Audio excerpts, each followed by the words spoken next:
If you're like most home bakers, you've probably been in this situation. You wake up nice and early, ready for a day of baking, get out your carefully curated sourdough starter, and spend all day mixing, folding, and shaping your dough, and so far, everything's going great. You throw your loaf in the oven and come back 20 minutes later, expecting to find your perfectly risen loaf. You remove the lid, and bam! It's still flat as a pancake. That lack of oven spring is one of the most frustrating things that can happen in sourdough baking, but it's definitely not an uncommon issue, and there's plenty of things you can do to fix it. So today, we're gonna talk about that.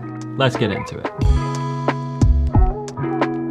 If you're new here, my name is Charlie, and on this channel I show you how to make delicious food using simple ingredients and techniques so that you can become a more confident home cook. So let's talk sourdough. For those of you that don't know, oven spring is basically that initial rise that you see in your bread during the first 10 to 15 minutes of baking as the fermentation speeds up and the gases in the dough start to expand. So it's really important to maximize your rise during that time, because by the time those first few minutes are over, the bread heats up to the point where the yeast can no longer survive, which marks the end of the fermentation process and therefore the end of the rise. So let's get into 5 tips that I've picked up throughout my sourdough baking endeavors that'll help you get a better oven spring on your loaves. Keep in mind, these steps aren't necessarily listed in order of importance. In fact, they're all necessary steps in getting a great oven spring. So make sure to watch the entire video so you get all the info that you need. So let's get into it. So tip number 1 is to make sure that your starter is nice and strong and that you add it to the dough at the proper time. It seems pretty obvious, but to get a bread that rises sufficiently, you'll first need a starter that rises sufficiently. If you're struggling with your starter, I've got a video about that too, which I'll link in the description below. But basically your starter should rise and fall within a 12 to 24 hour period, and at its maximum rise, it should be about doubled in size. If your starter is just weakly bubbling and not really rising much, then it's probably not strong enough and you'll end up with a weak rise to your bread.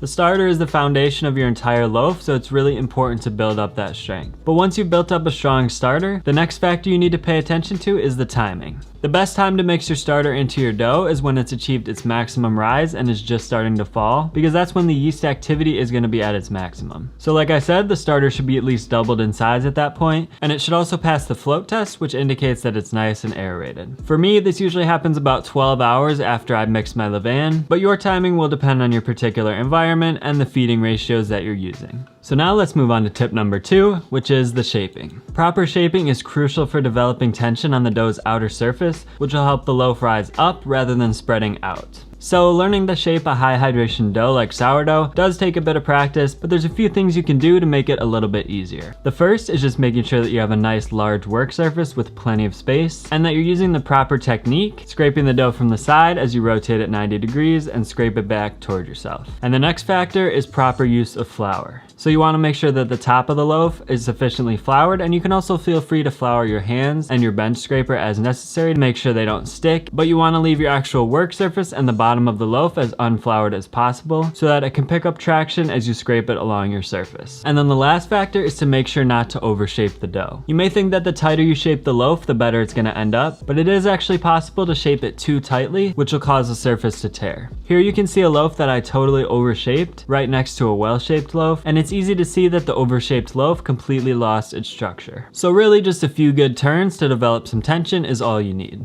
You can refer to my complete sourdough bread baking tutorial, which I've also linked below, for a more in-depth walkthrough on shaping, but those are the most common issues that I've encountered. Now this leads us into tip number 3, which is to make sure not to over ferment your dough. And this is the biggest mistake that I made when I first got into sourdough, but once I figured it out, it made all of the difference in my loaves. Over fermentation basically just happens when your bulk rise phase is too long, and it causes your dough to become really wet and sticky and prevents it from holding its shape properly. So not only is an over fermented dough really hard to work with, but it also won't rise properly in the oven because the yeast activity has already peaked too early and started to decline again by the time you throw the bread in the oven. I know it's tempting to extend the bulk rise phase as you see your dough getting softer and airier, but you really just want to let it go until you start to see some bubbles forming and the dough has grown in size by about 20 to 30%. So if you're currently doing a 4-hour bulk rise phase, for example, maybe try reducing it to about 2.5 or 3 hours, and I think you'd be surprised by how big of a difference that can actually make. Now moving on to tip number 4,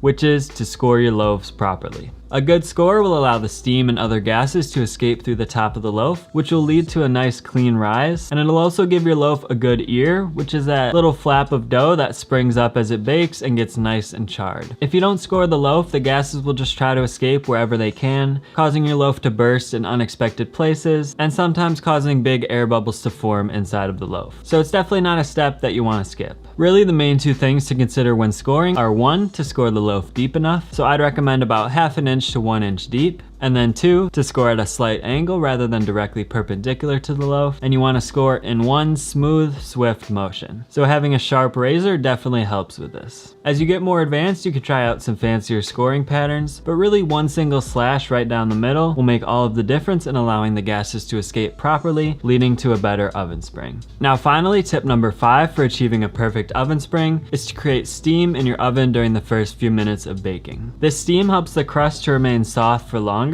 so the loaf can rise freely at the beginning of the baking process. Commercial bakeries use special ovens that can actually inject steam inside during the first few minutes of baking, but since most of us don't have access to those, the easiest way to duplicate this effect at home is just to bake your bread inside of a Dutch oven. So as the bread starts to bake and releases steam, that steam gets trapped within the Dutch oven, creating that humid environment that we're looking for. Then after about 20 minutes of baking, we can remove the lid from the Dutch oven, which allows the crust to get nice and browned and crispy. I'd recommend this Dutch oven combo cooker, which is pretty inexpensive, and the low sides make it easy to just drop the loaf in, score it, toss the lid on, and throw it in your oven. But if you don't have a Dutch oven, you could also just toss a baking tray filled with water onto the bottom rack of your oven, and then add some damp towels or lava rocks to slow the release of steam. Then after about 20 minutes, you can remove that tray from your oven to allow the crust to get nice and browned. So both methods work, but in my experience, the Dutch oven method does work quite a bit better, and it's a lot easier too. So I hope this video helped you out, and remember, for a full walkthrough on my favorite sourdough baking recipe, be sure to click the video in the bottom right corner of the screen. So there you go. I'll see you all in the next one.